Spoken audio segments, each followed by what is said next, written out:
जब महाराज दशरथ स्वर्गलोक को सिधार जाते हैं तब अयोध्या के नगरवासी अपने मरे हुए राजा के प्रति किस प्रकार विलाप करते होंगे।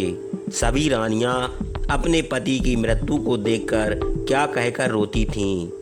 एक तो अयोध्या नगर से राम, माता सीता, भैया लक्ष्मण वन को चले जाने का बड़ा गहरा दुख था। दूसरा राजा दशरथ के स्वर्गवास हो जाने का दुख था। ऐसा दुख जिसका हम बखान भी नहीं कर सकते।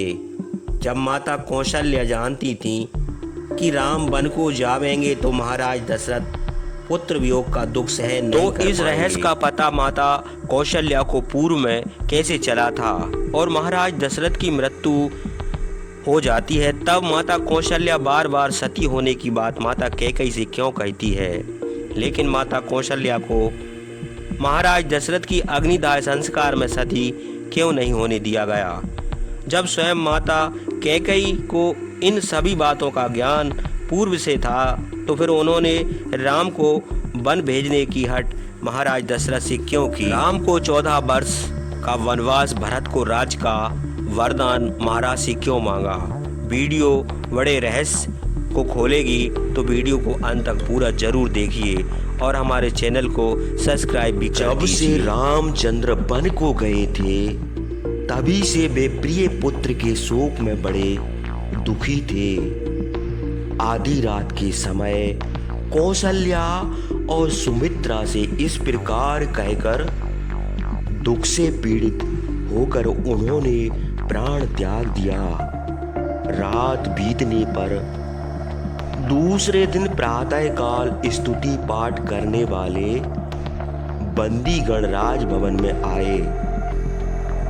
व्याकरण आदि शास्त्र पढ़े हुए सूतगण और कुल का परिचय देने में निपुण मागधगण तथा गाने में चतुर गायक अपनी अपनी रीति के अनुसार राजा की स्तुति करने लगे और राजा के गुणों का वर्णन करके आशीर्वाद देने लगे। उनकी स्तुति का शब्द राजभवन में फैल गया। वे लोग राजा के अद्भुत कामों और गुणों का वर्णन करके तालियां बजाने लगे। वह शब्द सुनकर वृक्षों पर बैठे हुए और पिंजरों में पले हुए पक्षी जाग पड़े और बोलने लगे। उन पक्षियों की बोली से, वीणा के शब्द से और सूत मागध के आशीर्वाद के शब्द से राजभवन गूंज उठा। उसके बाद शुद्ध आचरण वाले, सेवा में निपुण नपुंसक और स्त्रियां पहले की तरह आईं। राजा को स्नान कराने के लिए सुवर्ण कलशों में चंदन मिला हुआ पानी स्नान कराने वाले सेवकों ने लाकर रखा। कुमारी स्त्रियों ने स्पर्श करने योग्य मांगलिक वस्तुएं, दर्पण, वस्त्र और आभूषण लाकर राजा के पास रखा। राजा का दर्शन करने के लिए सब लोग उत्सुक थे, किंतु जब सूर्य उदय हो गए और राजा नहीं उठे तब सब लोगों को शंका हुई कि यह क्या है, अभी तक राजा क्यों नहीं जागे। जो स्त्रियां राजा की शैया के समीप थीं, वे उठकर अपने स्वामी को जगाने लगीं। स्त्रियों ने बड़ी नम्रता के साथ उचित रीति से राजा का स्पर्श किया, किंतु राजा में निद्रा के कोई लक्षण ना देख पड़े। वे सोए हुए मनुष्य की चेष्टा पहचानती थीं। उन्होंने अपने स्वामी के हाथ की नाड़ी देखी, नाड़ी नहीं चलती। यह जानकर उनको राजा के जीवन में संदेह हुआ। राजा मर तो नहीं गए। यह संदेह होने पर वे उसी तरह कांपने लगीं जिस तरह बहते हुए पानी के बीच में घास के ऊपर का हिस्सा कांपता है।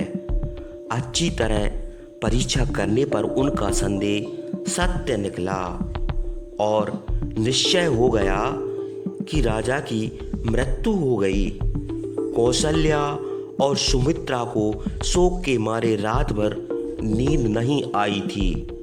प्रातःकाल उनकी आंखें लग गई थीं। पुत्र शोक से पीड़ित कौशल्या सन्न पड़ी थी।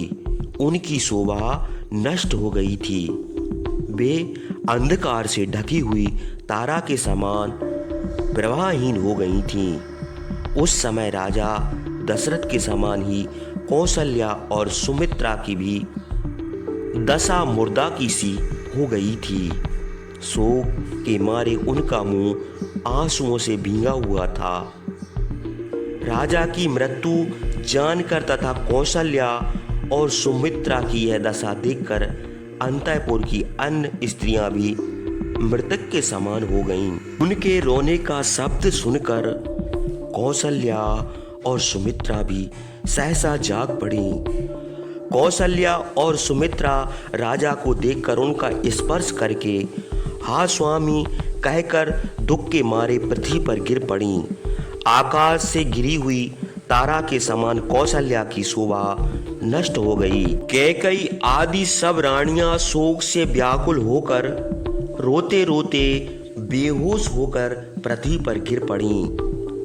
रानियों के रोने का शब्द मिलकर हाहाकार मच गया और उससे राजमहल गूंज उठा। राजा की मृत्यु सुनकर और भी बहुत से घबराए हुए लोग वहां आए और रोने लगे। चारों ओर रोने का शब्द सुन पड़ने लगा। राज परिवार शोक से पीड़ित हो गया। राजभवन का आनंद जाता रहा। वह भवन दीन हो गया और उसे देखकर दुख उत्पन्न होने लगा। यशस्वी राजा दशरथ की मृत्यु होने पर उनकी सब स्त्रियां दुखित होकर उनको चारों ओर से घेर कर परस्पर हाथ पकड़कर अनाथ की तरह बड़ी दीनता से रोने लगीं।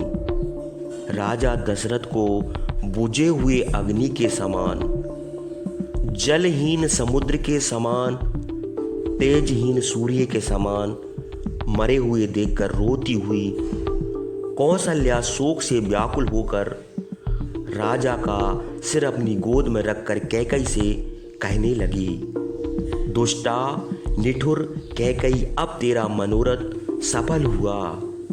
राजा को इस लोक से विदा करके अब तू निष्कंटक राज का भोग कर।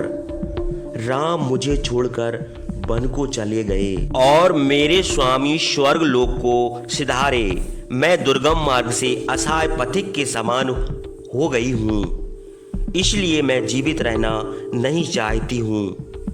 तेरी जैसी अधर्मनी स्त्री को छोड़कर और कौन स्त्री देवतुल्य पति के मर जाने पर जीवित रहने की इच्छा करेगी।